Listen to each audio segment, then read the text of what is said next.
My name is Tyler. I'm a branding consultant. And if you have a brand, you probably want to do the trendy branding topics like figure out your logo and make sure the fonts and colors are good.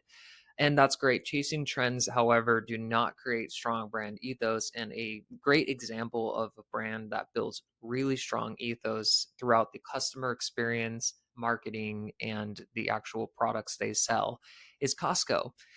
They have a $227 billion empire, and they kind of broke a lot of the traditional branding rules when it comes to retail.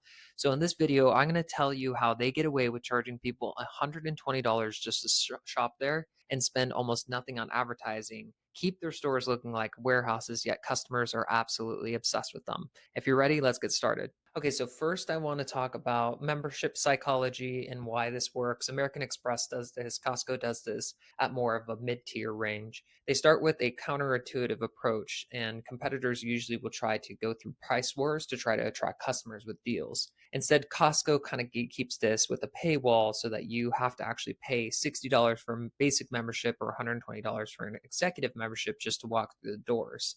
And the moment that consumers pay a membership fee, they get invested. Their brain needs to justify that expense, so then they actively look for value. And it's a sunk cost fallacy, and Costco weaponized it kind of for good. The membership fee generates over $4 billion annually, and that's great. And it does cover a lot of their operating profits, but it actually allows them to sell products at near cost margins while competitors have to mark up 30 to 46% to cover their operations costs. So this way it creates a little bit of reciprocity and customers feel like insiders getting exclusive deals, and it's a win-win situation.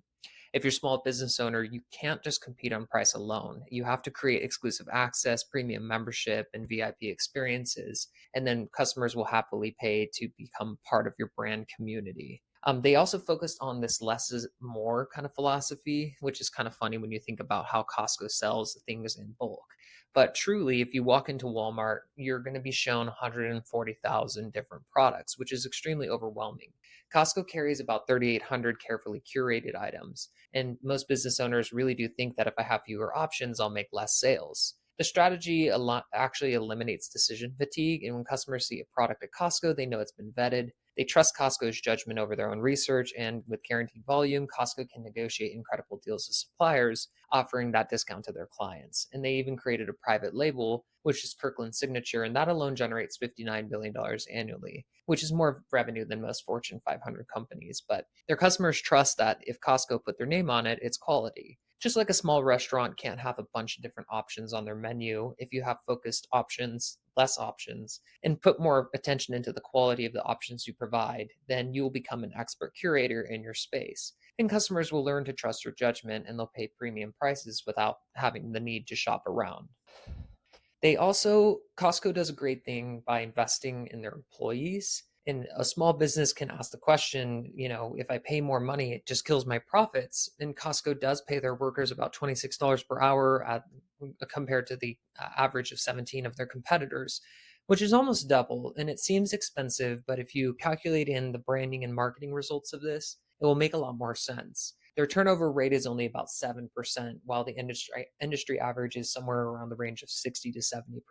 So high turnover does mean consistent or constant recruiting, training, and productivity losses. However, experienced employees do provide better service. They know your products a lot better. And so, in essence, they become a brand ambassador for the products that you list. And well-paid employees don't just work at Costco, they genuinely represent the brand. They're knowledgeable, they're helpful, they care about the customer experience, and you can't fake that level of authenticity. And the consistency for the consumer side when they go in actually builds a lot of brand loyalty. So Costco's stock did outperform the S&P 500 for decades using just this strategy. And if you're a small business owner, I implore you to not look at employees as costs, but your brand's most powerful marketing tool. They do have an anti-advertising approach. This is, instead of spending money on big flashy campaigns, they spend about a half a percent of their revenue on marketing. If they spend 2% like Target, it could wipe out a ton of their profitability. So the question becomes, how do they grow without advertising? And the truth is that word of mouth on steroids, is the root of their marketing strategy. Over 50% of new Costco members join because somebody recommended them, and they turn customers into unpaid marketers by delivering really consistent value that people can't help but evangelize. So if you think about it, when you see a Costco commercial, which is probably never, you instead really hear friends rave about their deals, their return policy, free samples. You even see TikTokers talking about how they return things much later. And that's really authentic marketing that you can't buy because it's a real experience. So when you're working in your small business, you need to create experiences worth talking about. Free samples are great. Free samples are great. Unbeatable return policies, bulk savings that genuinely help families are value delivery systems instead of marketing, which is what makes them so effective.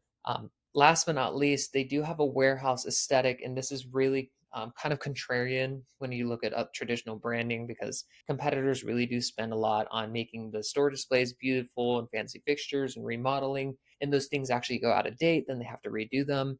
Costco does keep it simple with concrete floors, industrial lighting, products stacked on shipping pallets, and so it may look cheap, but that's kind of the point. Every dollar not spent on beautifying the store goes directly towards lowering prices for customers, and customers don't care about the fancy displays when they're saving 20 to 30% on quality products. And the warehouse feeling actually reinforces their brand ethos that they don't waste money on fluff. So the treasure hunt experience is the third kind of payoff of this. It keeps customers engaged. They don't know what premium items they'll discover when they go in. And it does create an excitement that luxury stores can't match with predictable layouts. So if you have a small business, I really recommend you create exclusive access instead of competing on price, whether it's memberships or VIP programs or premium services, so they can make your customers invested in being a part of your brand. Second, I really do think you should curate ruthlessly. You should be known for an expert selector rather than creating endless options. Your customers will trust your judgment and pay premium prices. Third, you should really invest in your team, well paid, happy employees, become authentic brand ambassadors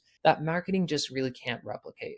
Fourth, focus on experiences worth sharing instead of just expensive advertising. If you do those in tandem, it's really great. And a genuinely happy customer telling their network is really worth more than any ad you can buy. The retention, the acquisition costs are significantly lower, and the lifetime value is typically a lot higher of a client that comes in that way.